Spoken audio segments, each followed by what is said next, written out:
pequeño representante de ustedes. Vamos a dar inicio. En primer lugar, para los que no me conocen, soy la doctora Lidia Mujica y estoy encargada de estas 2 semanitas para hablar sobre Mediter, fisiología médica. Entonces vamos a iniciar. ¿Se escucha?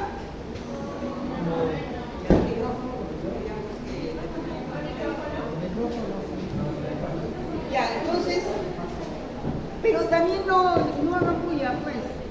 Los de atrás no van a escuchar si están conversando. Yo hablo duro. ¿Me escuchan? Sí. Ah, ya. Ok. Bueno, les decía que iniciábamos esta clase con la revisión de lo que era fisiología del medio interno. Antes de iniciar, vinimos a estudiar propiamente el funcionamiento del riñón. Iniciábamos esta clase con la parte de lo que es fisiología del medio interno, porque van a ver que tiene mucha relación el por qué funciona el riñón con lo que es el medio interno. Entonces es necesario conocer lo que es medio interno. Ahora, ¿qué es medio interno? Vamos a ver, quizás qué parte de nuestro organismo podríamos nosotros decir que es el medio interno. El líquido intracelular. ¿Han leído o no han leído mis ¿Han leído o no han leído? Para eso se han enviado. Bueno, efectivamente, digamos, es algo, una parte de nuestro organismo que, si bien de repente no lo han estudiado anteriormente con ese nombre, sí lo conocen. Y lo vamos a ver, sí lo conocen. Y algunas veces, cuando no se confunden medio interno con medio intracelular, ¿no? Porque es generalmente lo que es. Dice medio interno, si no he escuchado, es todo lo contrario, ¿no? Es el extracelular. Bueno, pero veamos a ver la fisiología del medio interno. A ver si con esto se puede cambiar. Entonces tenemos ahí la fisiología del medio interno. ¿Qué es lo que vamos a ver primero? Lo que es el concepto de medio interno, que ya lo estamos, ya en 2 palabras hemos adelantado. O sea, ¿qué cosa es medio interno? ¿Por qué es importante el estudio del medio interno? Y luego estudiar propiamente las características del medio interno. Entonces ahí, el medio interno es un término que lo dio uno de los padres de la fisiología, que es justamente Claude Bernard, que vivió por estos años. Es un término que, ¿y por qué le dio esta importancia y qué le dio al medio interno? Porque él se dio cuenta de que todas las células del organismo tenían un medio ambiente, y que este medio ambiente era importante para la vida de las células, o sea, todo tipo de células. Y se dio cuenta de que esto había existido a través de la evolución y que se mantenía, que este medio ambiente su característica era que estaba cargado de salinidad. O sea, que una parte importante de este medio ambiente era la presencia de cloruro de sodio, o sea, de sodio. Y efectivamente, si nos remontamos a las teorías del origen de la vida, la teoría más aceptada es la teoría del ambiente marino, y es un ambiente de células en la cual ¿cuál es su medio ambiente? Líquido cargado de salinidad. La sopa. ¿No? Y luego dice, van pasando también, digamos, no solamente el ambiente marino, también el ambiente terrestre, pero sobre todo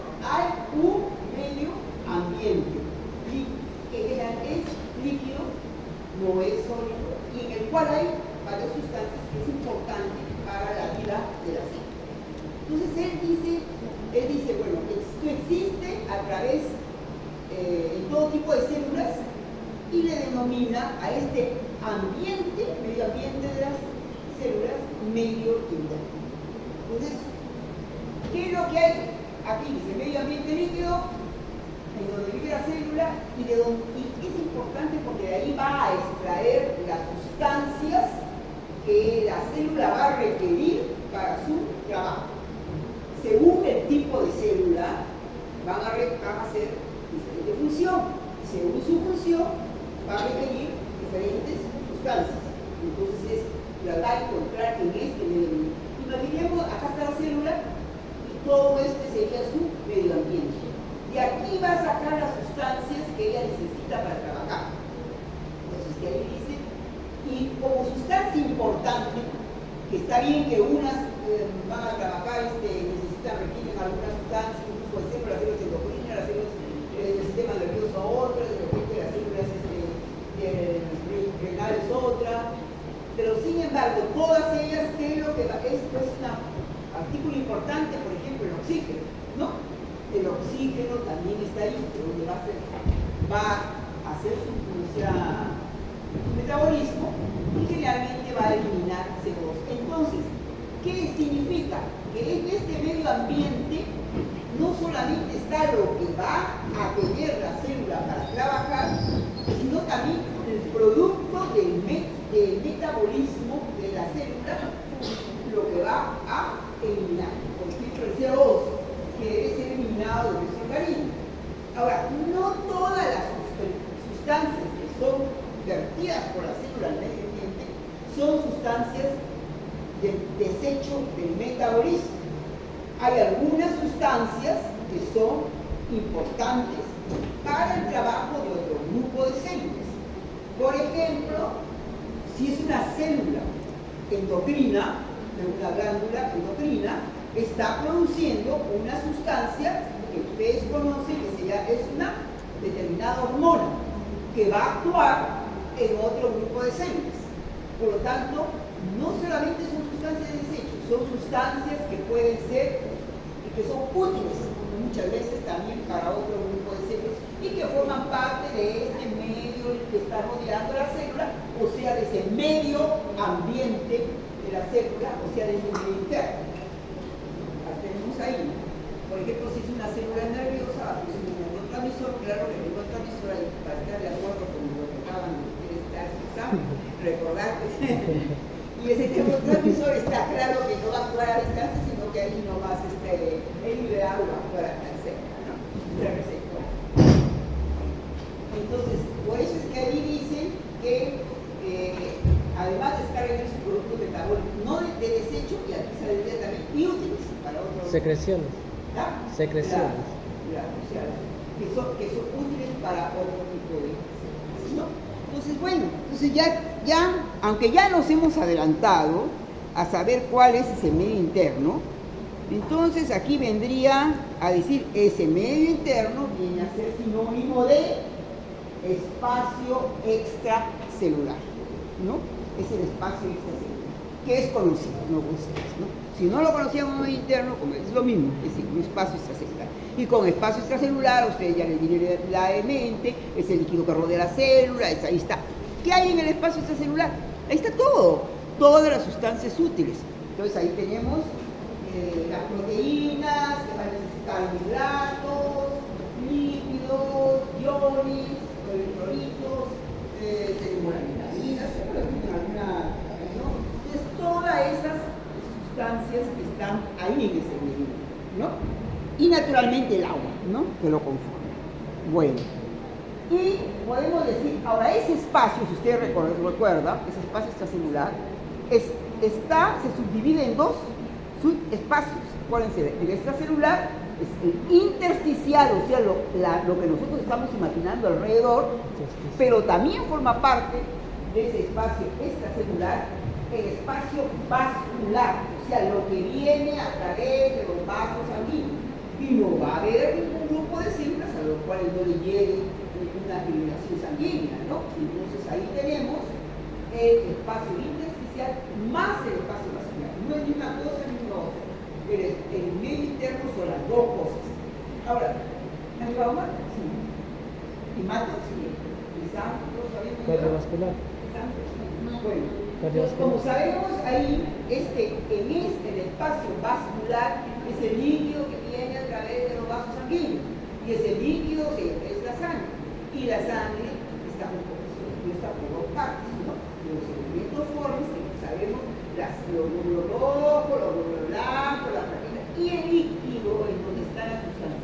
Entonces, se está refiriendo en esta oportunidad a la parte líquida, al espacio vascular, a la parte líquida, o sea, al plasma, al plasma, ¿no? Que es el que llega las sustancias, ¿no?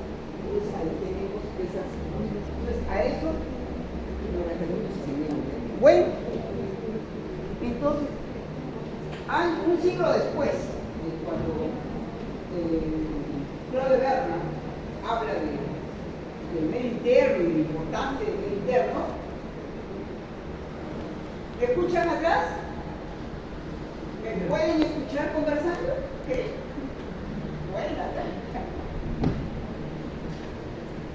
Bueno, entonces tenemos aquí que aparece Walter Cannon, que un siglo después hace estudios sobre el medio interno y él dice, sí, de verdad, es importante el medio interno, es el medio que vive la célula, que ahí están las sustancias, pero no es solamente importante que exista ese medio interno, no es solamente importante que ese medio, o no, y que tenga tales o cuales sustancias, sino que las sustancias que existen ahí se mantengan constantes.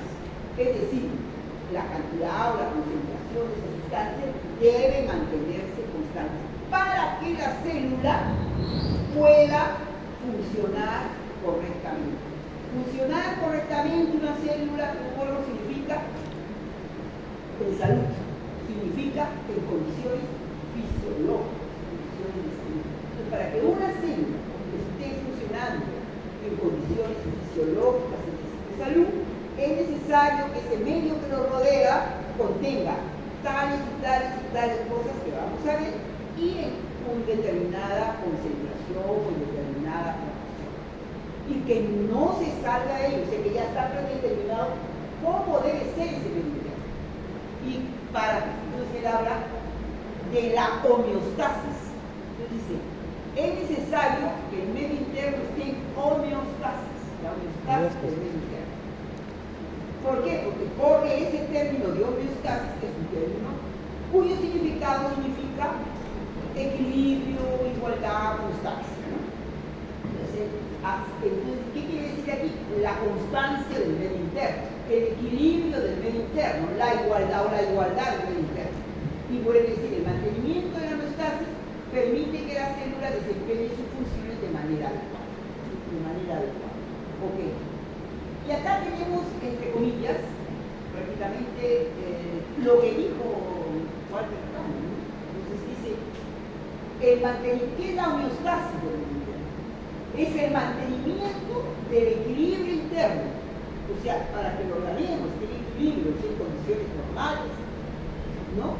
Es necesario, esa es la homeostasis.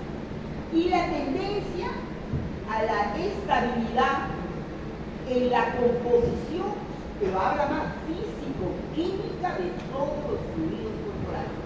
Físico-química. Entonces, hasta ahora, ¿qué les he estado diciendo?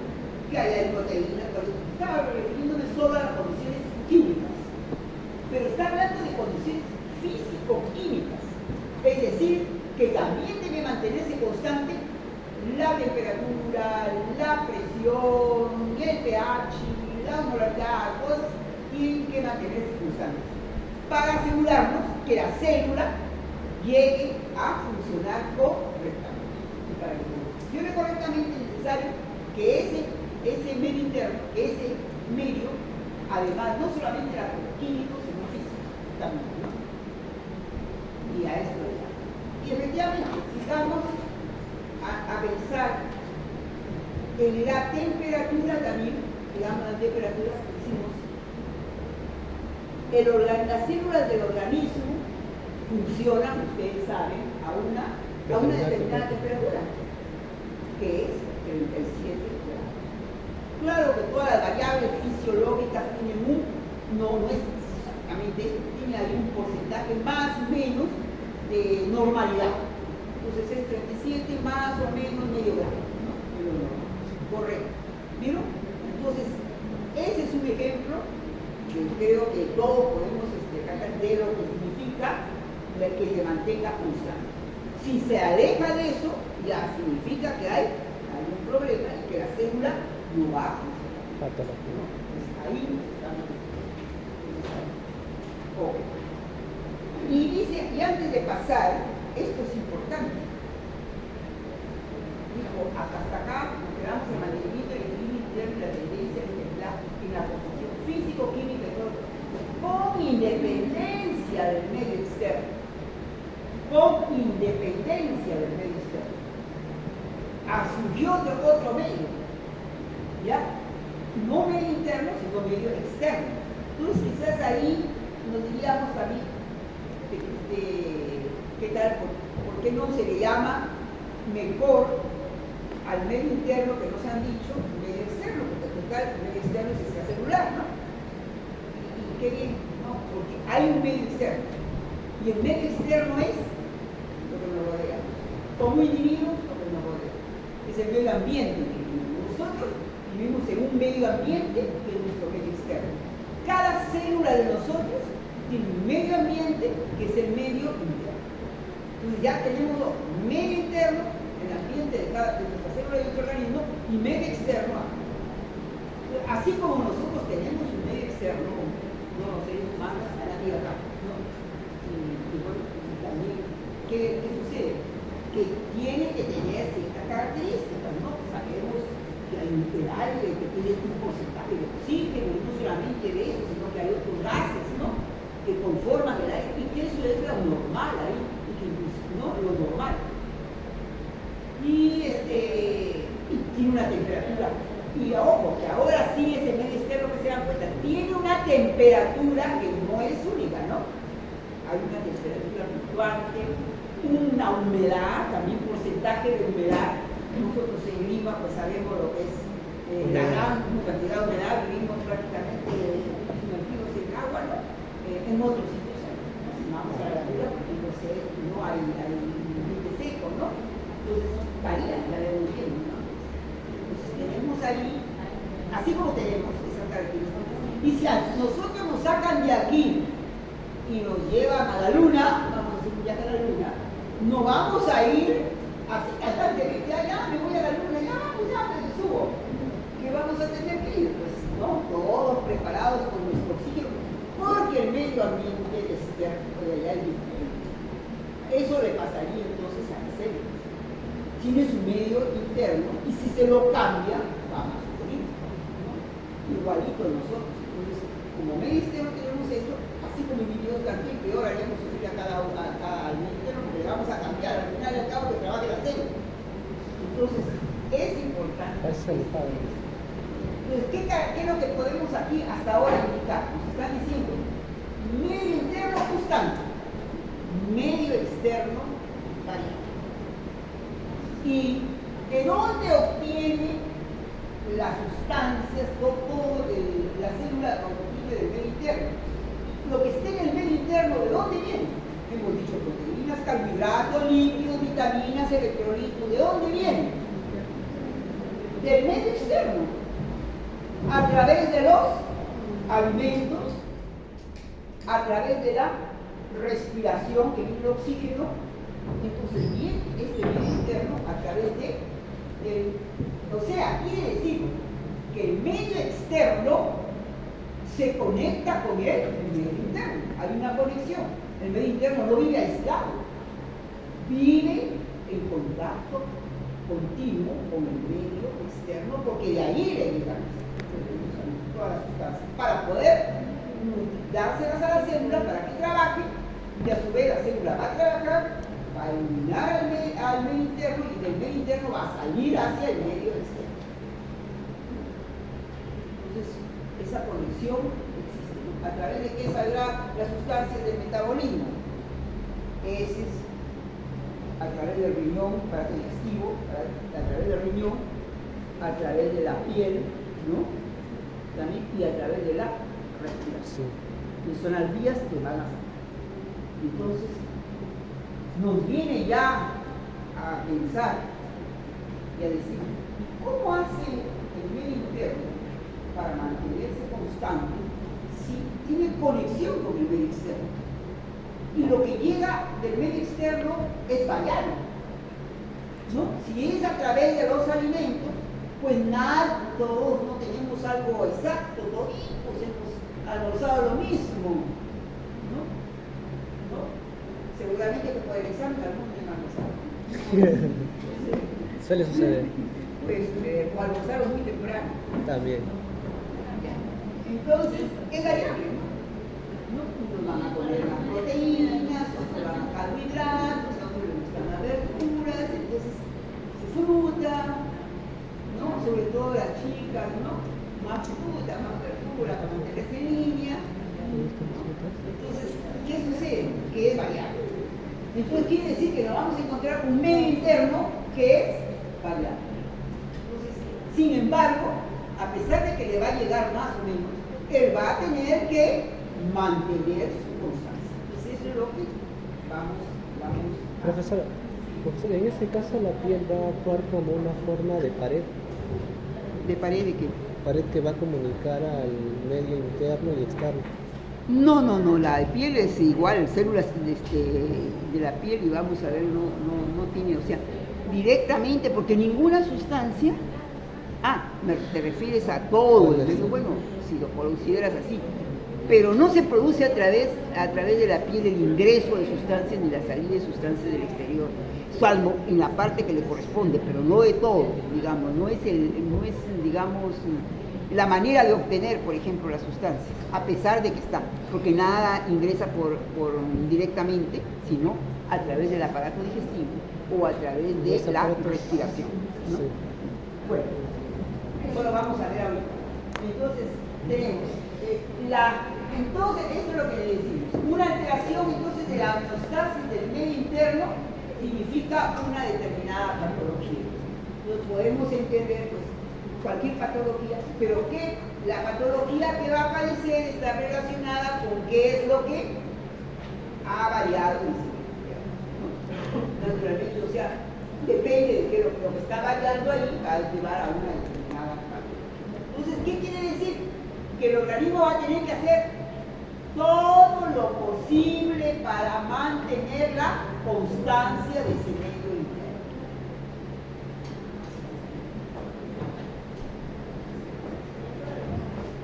Sí. Profesora, al cambiar puede apuntar acá. ¿Ah? Al cambiar puede apuntar acá. Está apuntando allá, por eso los hace. No, el cambio de las...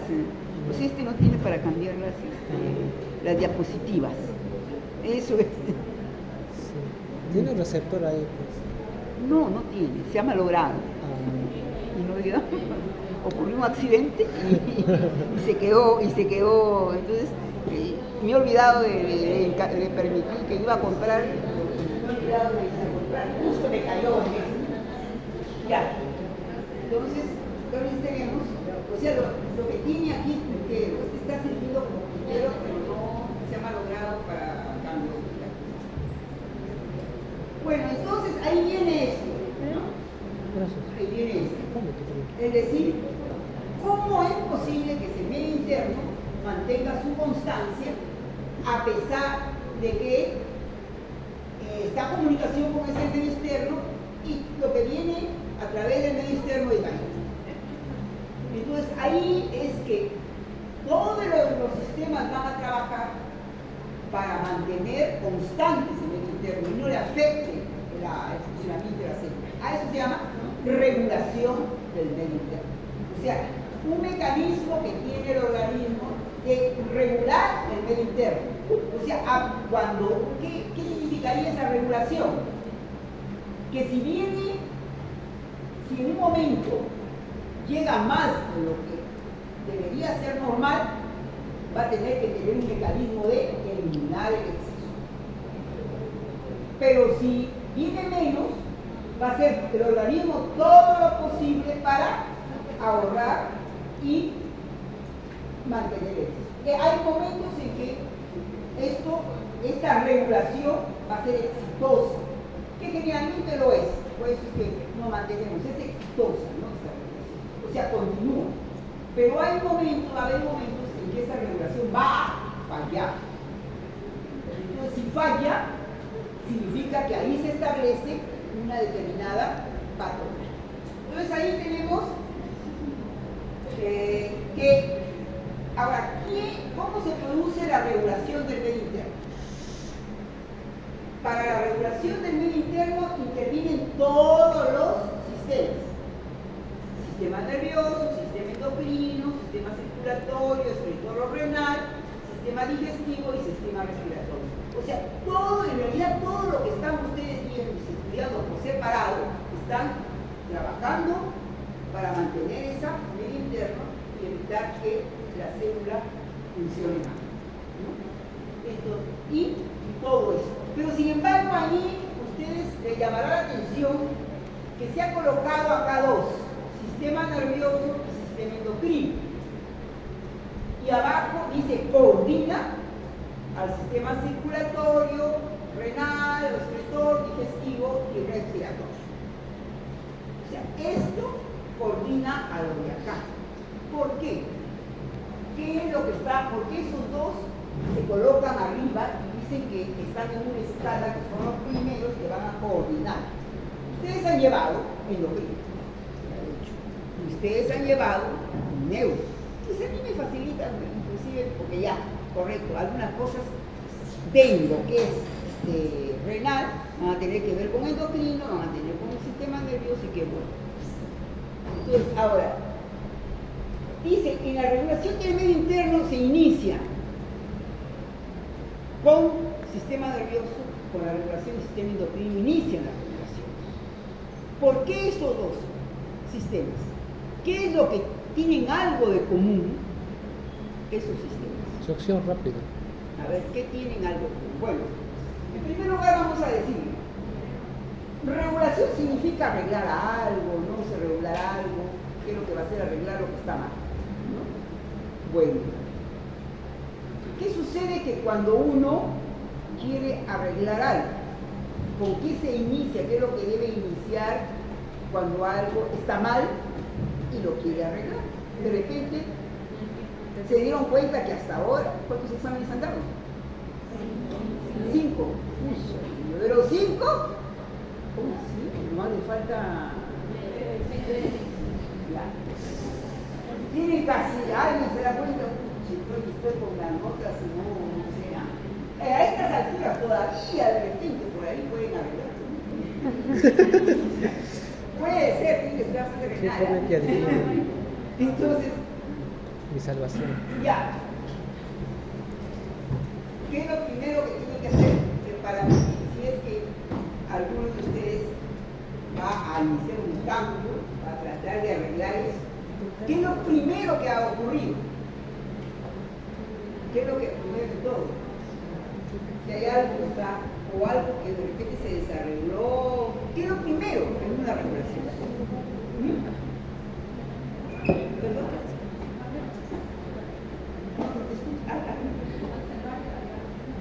O sea, en buena cuenta observar y evaluar que está mal. Lo primero es darse cuenta que algo está mal. Porque si a estas alturas ustedes tienen los 5, los 3 alados, no sé cuánto, dicen, ¡esté bien! Me dicen, ¡esté bien! Van a seguir para no van a hacer ningún cambio. O se dan cuenta y no tienen. Efectivamente también puede ser. Bueno, ya. Pero entonces, para todo cambio, para toda regulación, para todo lo que voy a hacer, es primero darse cuenta que ahí está, que haya un cambio.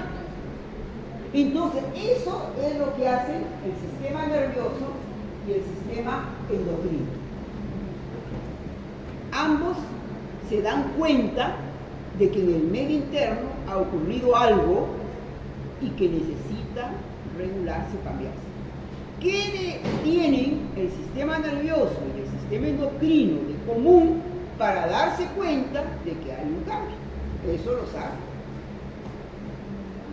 ambos tienen lo mismo. Cuando estuvieron en el sistema endocrino y ahora con el sistema nervioso que está fresquito, ¿con qué pueden darse cuenta de que ha habido un cambio? ¿Qué? ¿Ah? Los receptores, ¿no? Entonces, con los receptores. Esta vez lo salvó el delegado. Los receptores. Entonces, el sistema nervioso, ambos sistemas tienen el receptor nervioso y estos los receptores endocrinos. ¿Qué es un receptor? Ya lo conocen, pues una determinada, generalmente proteína que tiene una función de reconocimiento, que puede estar en la membrana, cuando han estudiado endocrino, ¿no? Saben que puede estar dentro de la célula. Bueno, pero de todas maneras vamos a ver, ellos van a reconocer, puede ser eso, puede ser una célula de la cual se ha especializado para reconocer ciertos. Entonces ahí tenemos sistema nervioso y sistema inmune. Entonces, ellos reconocen que ha habido un cambio en algo, pero no solamente porque en este momento, sí, verdad, estoy calada, y se quedó ahí. No, sino que tiene que venir el trabajar para arreglarlo, ¿no es así? Entonces, ellos se dan cuenta de que hay un cambio y se dan cuenta de cuál es la naturaleza de ese cambio y quién lo puede arreglar. Entonces, inmediatamente si lo puede arreglar el sistema circulatorio, entonces van a coordinar con él para que trabaje. Puede ser más o puede ser menos, ¿no? Cada uno, dependiendo de qué es lo que cómo está mal. Entonces, y tienen esa otra facilidad. Tienen receptores para reconocer y además se conectan con todo el sistema nervioso y el sistema endocrino. Son dos sistemas que se conectan con todos los sistemas, porque ¿qué sistema no le llega a una terminación nerviosa? A todo le tiene que llegar. ¿Y a qué sistema no tiene receptores para algún tipo de hormonas? Lo tiene. Entonces, a través de esta ellos pueden enviar su señal de trabajo a través de una hormona o a través de un nervio. Entonces estimula, disfruta de tal manera que va a multiplicar. Entonces tienen esa conexión. Entonces la regulación se realiza de esa manera. Entonces vamos a ver, tenemos un esquemita que veo ahí más adelante, en donde cómo se produce el control. Vamos acá, las condiciones, o sea, acá tenemos por ejemplo el medio interno, que tiene, hemos dicho varias, que lo vamos a conocer, varios sustancias ahí químicas y varias también aspectos físicos, ¿no? Entonces tenemos, todo eso está controlado, condición controlada, pero ese control se puede romper. O sea, hay un estímulo que va a alterar la homeostasis y entonces puede ser que aumente o disminuya esta concentración de ciertas sustancias. Entonces, es captado por los receptores. Estos receptores envían la información a un centro de control nervioso mediante impulso nervioso, lo que les decía, o señales químicas. La señal química viene a ser una hormona. Este centro de control recibe la información, la evalúa y envía la orden hacia el efector, que pues alguno de los sistemas o alguno de los órganos de un determinado sistema, ¿no? También mediante impulso nervioso o señal química. Y luego hace que este trabaje o más o menos, dependiendo, y que se tiene pues una respuesta con el cual va a alterarse esta condición. ¿Qué se espera? Que esto llegue a la normalidad. Puede que llegue a la normalidad inmediatamente, o sea, lo corrija todo, pero puede que corrija, por ejemplo, hasta la mitad. Significa que va a tener que seguir el estímulo. Entonces, ¿qué quiere decir? Que estos receptores tienen que conocer si ya se ha controlado, si ya se ha llegado a la normalidad. Por eso es que este nuevo valor es conocido de nuevo por los receptores. Por eso es que se dice que es un sistema de retroalimentación. Esto lo habrán visto en la parte endocrina, porque hay bastantes sistemas de retroalimentación. feedback. Si han llevado endocrino, este eje ya es conocido. Entonces así es como mejor. Ahora, ¿quién puede alterar ese estímulo que altera la homeostasis? Pueden ser estímulos externos o pueden ser estímulos internos. Externos, o sea, que llega más de algo, alguna, pero internos se refieren al funcionamiento de la misma célula. Porque puede ser que la célula produciera una determinada proteína, una determinada hormona, y de repente en un momento determinado dejó de producir, o disminuyó su producción. O puede que de repente alguna célula comenzó un trabajo acelerado, ¿no? Comienza a elaborar más. Entonces, esto cambia la condición característica de ese medio interno. Entonces, por eso puede ser externo o puede ser interno. ¿Okay?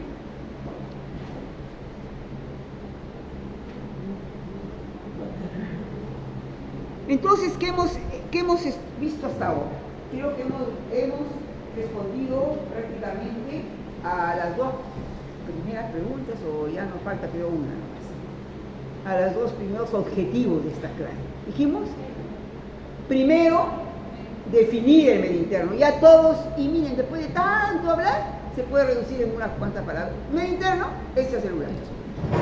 Ya, y con el extracelular, todos que conocen lo que es extracelular, ya está definido qué es lo que es intracelular, pues ya, correcto. Y luego después estamos en importancia. ¿Cuál es la importancia? Que este medio interno tiene que estar en condiciones de homeostasis, o sea, igual, para que la célula pueda funcionar. Entonces de ahí nos viene que este medio interno recibe todo lo que está en el medio externo, por lo tanto puede cambiar. Es más, cambia, es lógico que esté cambiando cada rato.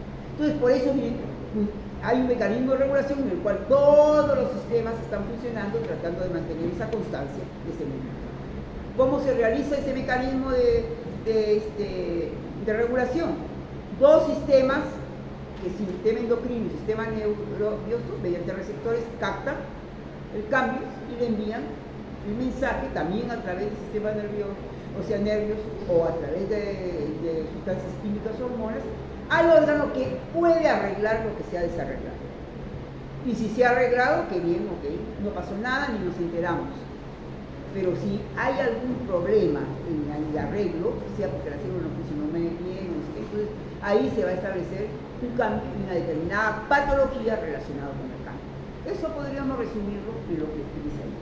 El siguiente punto dice, bueno, ahora que ya sabemos qué importante es, hay que conocer que lo que hay allí, pues necesita conocer cuál es lo normal, ¿no? Para saber que si se altera, que hay un problema, ¿no? ¿Va a haber un problema o se establece un problema? O sea, la normalidad. Yo ahí les he dicho pues, que lo normal del medio interno pues es ahí hay proteínas, carbohidratos, lípidos, electrolitos, o sea, hay una cantidad de sustancias, ¿no? Entonces, significa eso, que nos vamos a poner a estudiar todo eso, proteínas, carbohidratos, lípidos, vitaminas, electrolitos, todo. No. Su interacción. No, porque cuando hablamos del medio interno, cuando generalmente estudiamos el medio interno y cuando generalmente hablan del medio interno, se relaciona solo a algunos, y son estos que están ahí. El contenido del agua, el contenido de los electrolitos, la osmolaridad o el pH. ¿Por qué? Todo puede modificarse. O sea, todo puede llevarnos a un cambio que nos lleve a una patología, o sea, a un estado de muerte celular y muerte de determinado órgano, inclusive de la persona. O sea, todo nos lleva a una determinada patología. Si es que se altera cualquier elemento de ahí. Pero no todos tan rápido llegan a un final. Es decir, si se aumentan los niveles de glucosa, no significa que en los inicios de la persona con hiperglicemia y esté en riesgo de muerte, ¿no?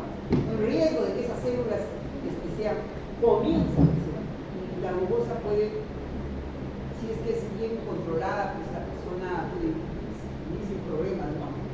Mucho tiempo. No hay. O sea, no es que inmediatamente establecido una persona haga un coma diarético. Igualito sucede con los líquidos, ¿no? Significa tiempo, significa continuidad, pues que se puede agregarse el cambio, ¿no? Si es que los lípidos incrementan el colesterol significa que poco a poco esto va aumentando, las placas se van llenando de las arterias de placas con colesterol, y poco a poco hasta llegar a al siguiente cerebro vascular o digamos un infarto, algo así. Pero sí hay elementos que si no se ven inmediatamente en días, con tumores o días, o más, digamos, puede, si no se arregla, llevar hacia la muerte celular y hacia complicaciones inmunológicas. ¿Cuál es esto? El agua, los electrolitos, la osmolaridad, que es una medida de concentración entre el agua y los electrolitos, y el pH, que es una medida de la concentración de química. Si se alteran esos, sí es una emergencia, es algo que tiene que inmediatamente pues corregirse, porque si no se corrige, entonces puede ir hacia llevar a conducir hacia la muerte. Y eso y eso es lo que generalmente se estudia cuando se estudia medio interno. Eso es lo que los parámetros que son estudiados en cualquier unidad de cuidados intensivos, que son bien monitoreados, y a una unidad de cuidados intensivos se lleva por diferentes razones. Últimamente se llevaba por el COVID, pero también se lleva por un accidente que sufrió una persona, no puede llegar a su gravedad dependiendo ¿no? Puede ser porque le dio un infarto, ¿no? Entonces hay diferentes. ¿Y qué es lo que van a monitorear fundamentalmente para evitar que una alteración de esto resulte que se está corrigiendo el mal, pero si no se da cuenta en esto, pudiera crear, que es cómo está la hidratación, cómo están los electrolitos, sobre todo sodio, ¿no? Potasio, ¿no? Y la osmolaridad que depende del pH, porque desarreglos en esto es lo que van a corregir. Entonces ahí. Y eso es lo que vamos a ver. Entonces vamos a ver cuál es la normalidad de agua, vamos a ver cómo deben estar los electrolitos y el pH. Pues empecemos con lo que es el contenido del agua, ¿no? Ahora ahí en el agua, miren que nos tenemos que dar cuenta de lo siguiente, ¿no? El agua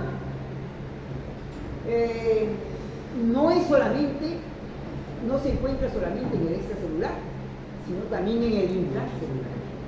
En realidad nosotros somos un gran porcentaje, la mitad prácticamente, de agua. Hay en el intra y en el extracelular. La materia viva también es una agua.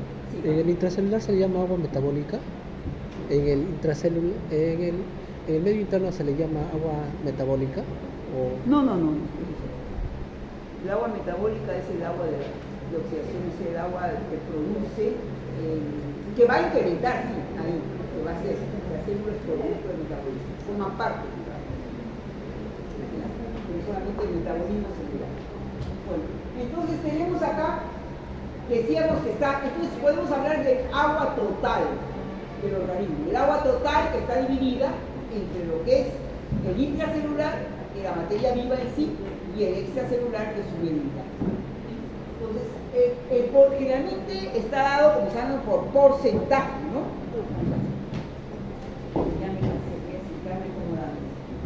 Está dado por porcentaje en relación al peso corporal, ¿no?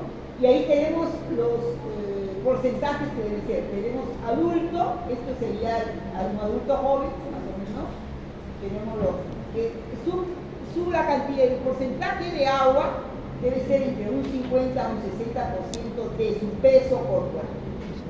Y como dicen aquí que hay diferencia en edad, hay diferencia con respecto al sexo, vamos a tener que acá tenemos menos agua en la mujer y más agua en el hombre, ¿no? Y eso debido también a sus características, ¿no? A ver,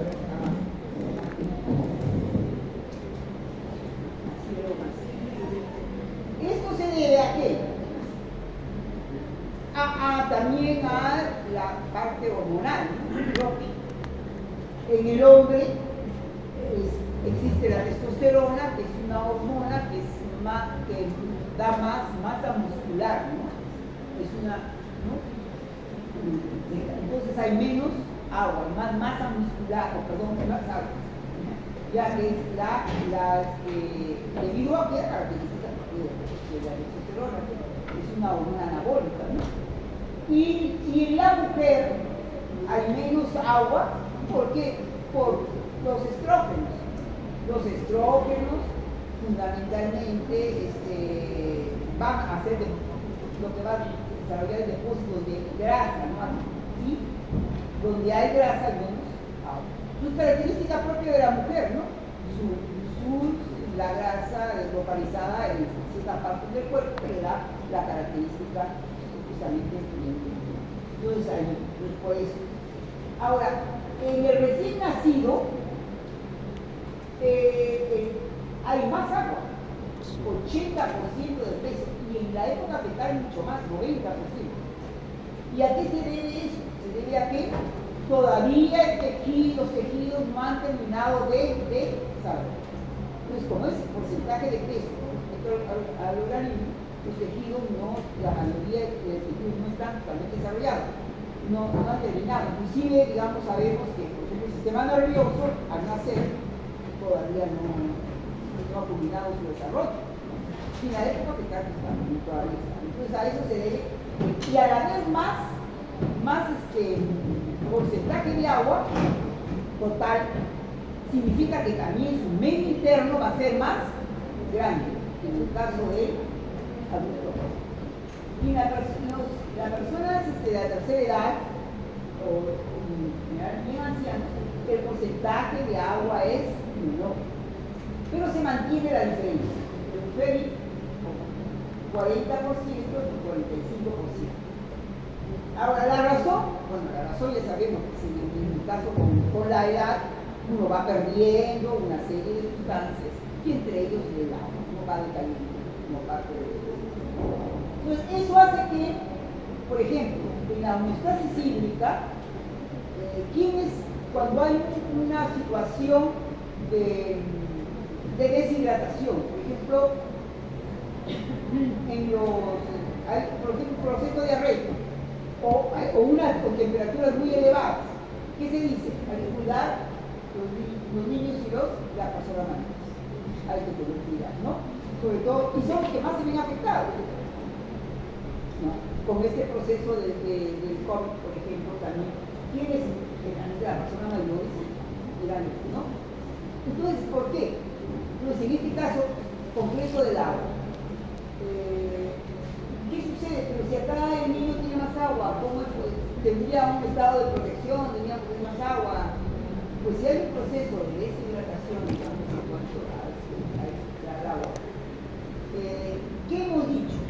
Supongamos, ya sea porque es un proceso diarreico, ya sea porque el niño no ingirió agua, líquidos, o un proceso febril, ¿no?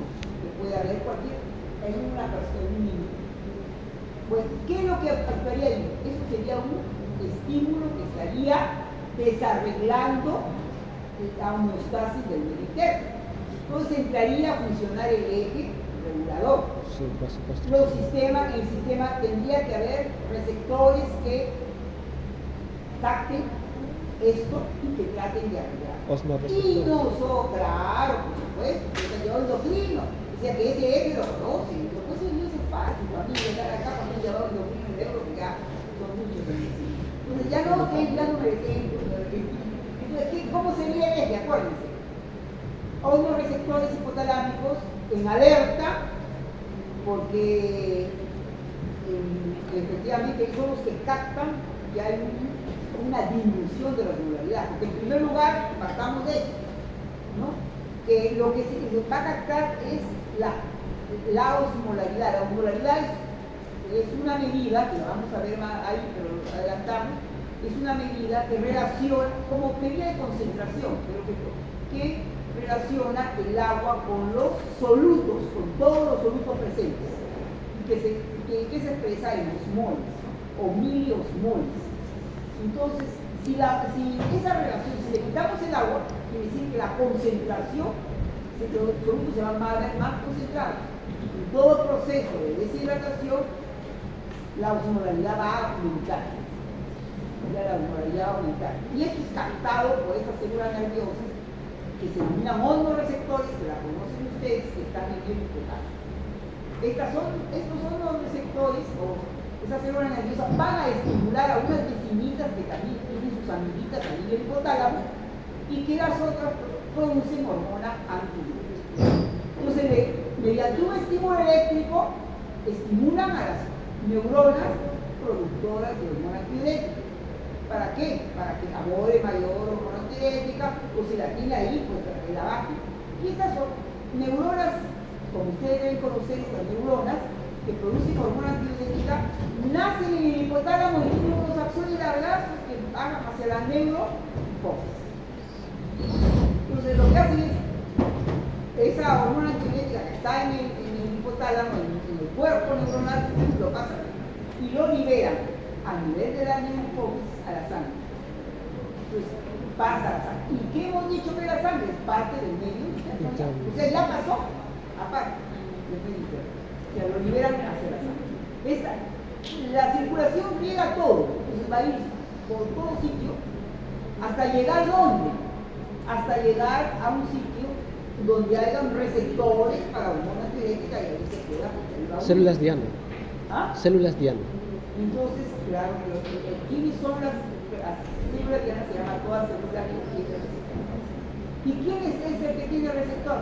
¿Dónde va a ir? ¿Quién tiene los receptores para hormona antidiurética? Riñones. Era ¿Dónde van a ver qué órgano tiene los riñones. receptores? Riñones. Los Riñones. Claro, el riñón. Pero el riñón hablamos del nefrón. A la Y en el nefrón hablamos de qué porción. Asa de el túbulo colector. Túbulo colector. Final del túbulo distal y túbulo colector. Ellos son los que van. Entonces ahí va a actuar. Ahí llega ahí, va a producir cambios en la célula. Esos cambios van a significar movilización de una proteína que se denomina la aquaporina. Y si es hormona antidiurética, la que responde es la aquaporina 2. Esta aquaporina 2 se va a incorporar en la membrana de la célula y tiene como una especie de canal por donde va a salir el agua. Entonces, cuando viene, ¿qué es lo que hace? De lo que se iba hacia la orina, va a pasar hacia el intersticio y regresa a la sangre. Está ahorrando agua. Pero me han escuchado que para hacer esa regulación hay varios pasos, ¿no?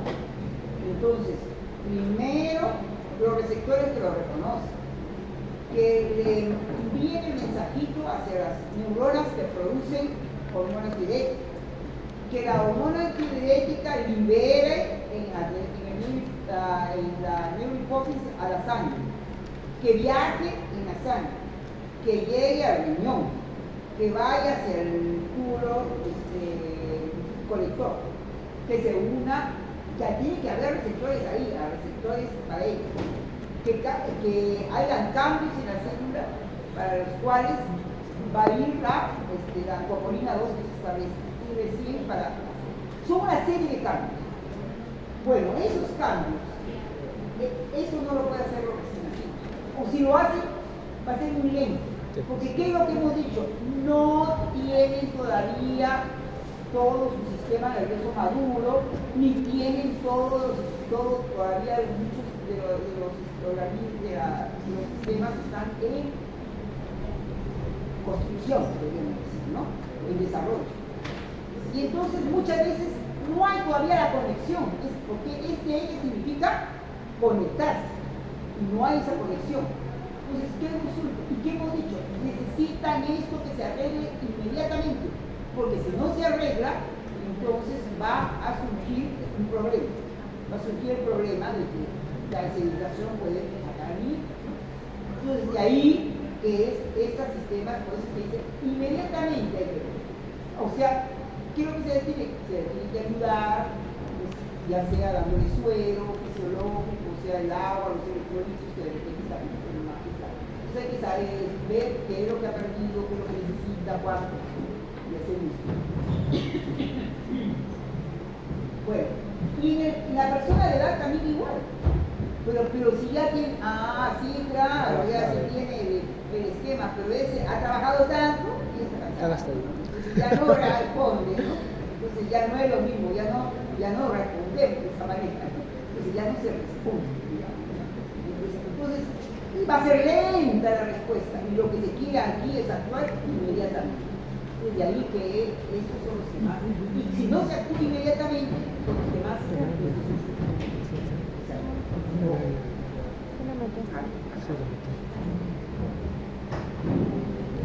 Bueno, entonces ahora hemos dicho hasta ahora porcentajes, pero esos porcentajes son de agua total, que están entre el intra y el extracelular.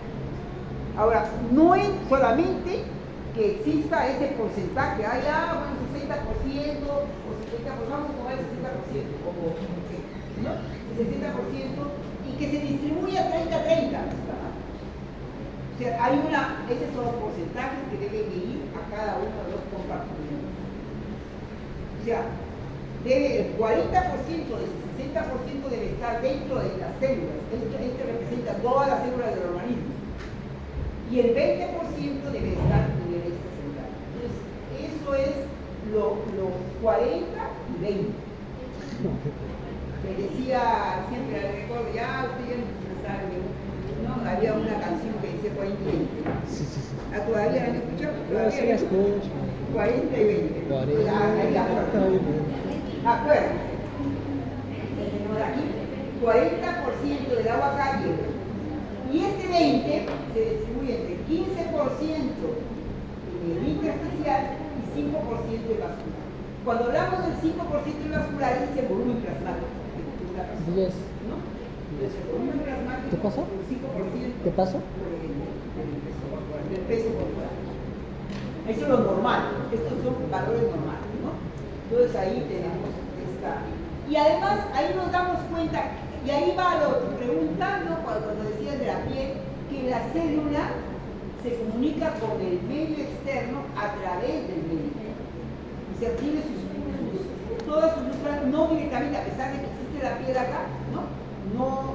Ni el oxígeno, ni nada puede atravesar la piel, ¿no? Sino que tiene que ir circulatorio, intersticial, célula. Y a la su vez célula, intersticial, circulatorio y externo. Y el exterior a través de vía digestiva, vía renal, vía respiratoria o la piel. ¿No?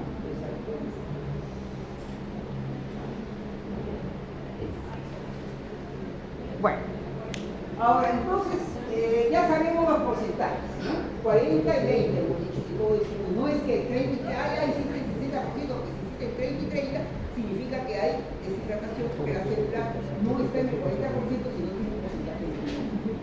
Y el extracelular sería mayor.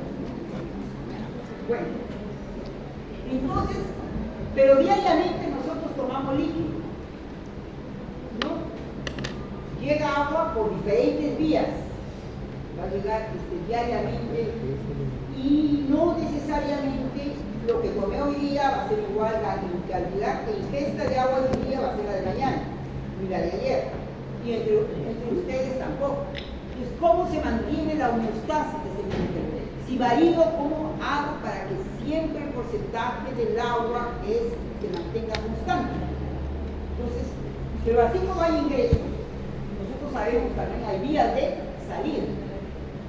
Y entonces el éxito está en que diariamente, o sea, durante 24 horas, la cantidad que ingresa debe ser igual a la cantidad que ingresa. O sea, lo que ingresa debe ser igual a lo que sale. Si se mantiene eso, se mantiene la homogeneidad. Surgen problemas cuando se rompe este balance, ¿no? Cuando de repente no ingresa líquido, por ejemplo, una persona que no toma, no come ni nada, que está en el desierto, no, se quedó varada ahí sin nada de alimento. Ahí va. O por alguna razón, alguna enfermedad, algún proceso patológico, la salida de agua es mala.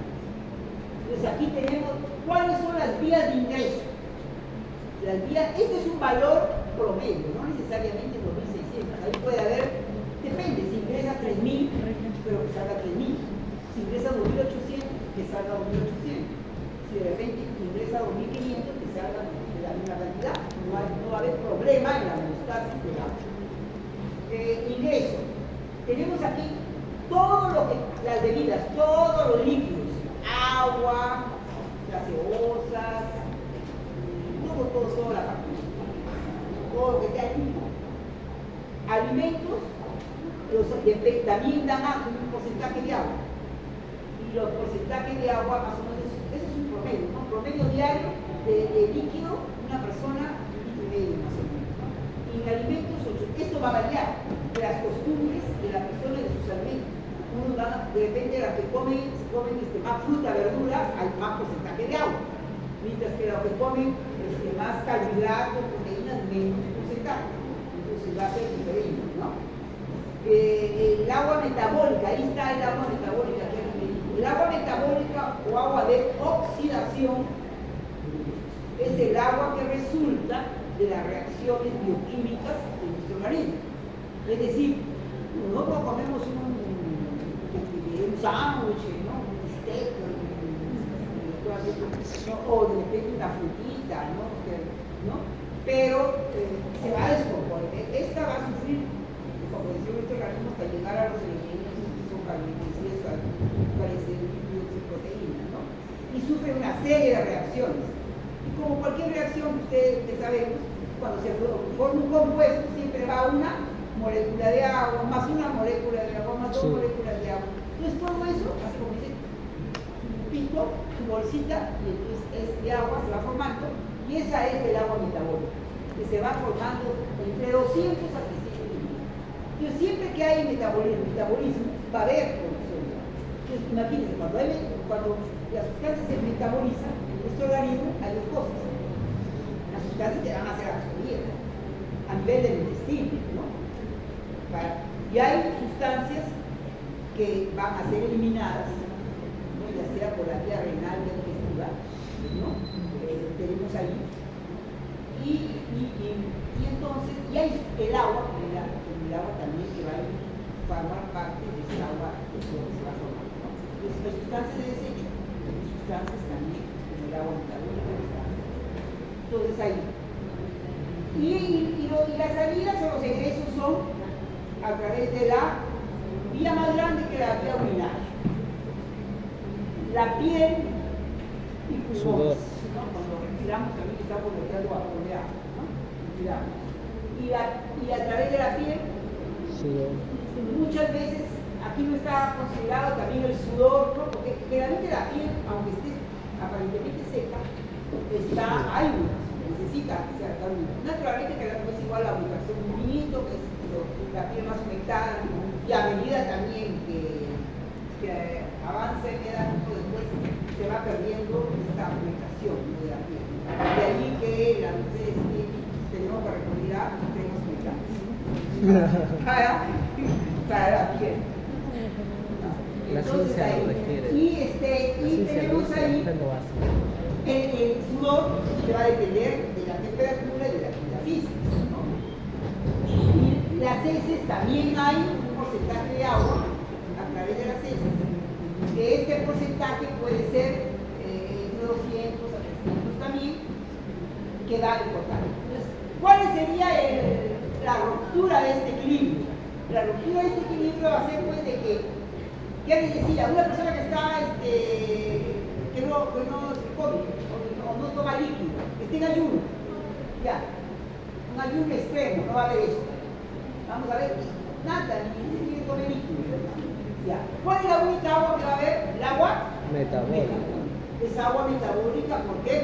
Porque está vivo y la persona ya hay metabolismo. Entonces ahí el metabolismo.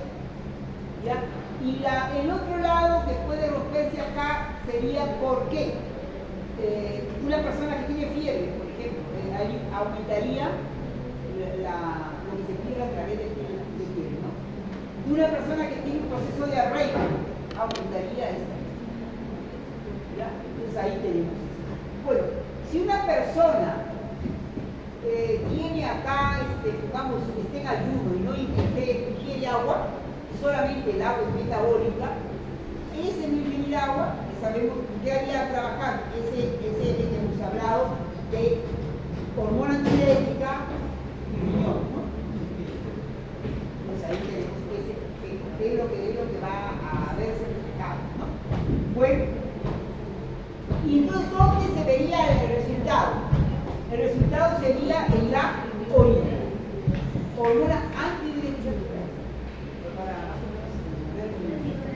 ¿Ah? Como veía movimiento, yo decía, ya se va la hora. Entonces aquí tenemos que su acción va a ser cuando hay un estado de deshidratación, como en este caso, la acción de la hormona antidiurética va a ser disminuir La diuresis. que disminuye el volumen de orina, ¿no? Ojo que aunque no tomes nada de líquido, no significa que no va a haber nada de orina. Disminuye, pero no anula. Claro, porque existe esto también. Sí. ¿Cuál es el mínimo volumen urinario? El mínimo volumen urinario, ya se me cansaron. ¿Cuál? Ya pasó el tiempo de atención. Necesitamos oxígeno en su cerebro.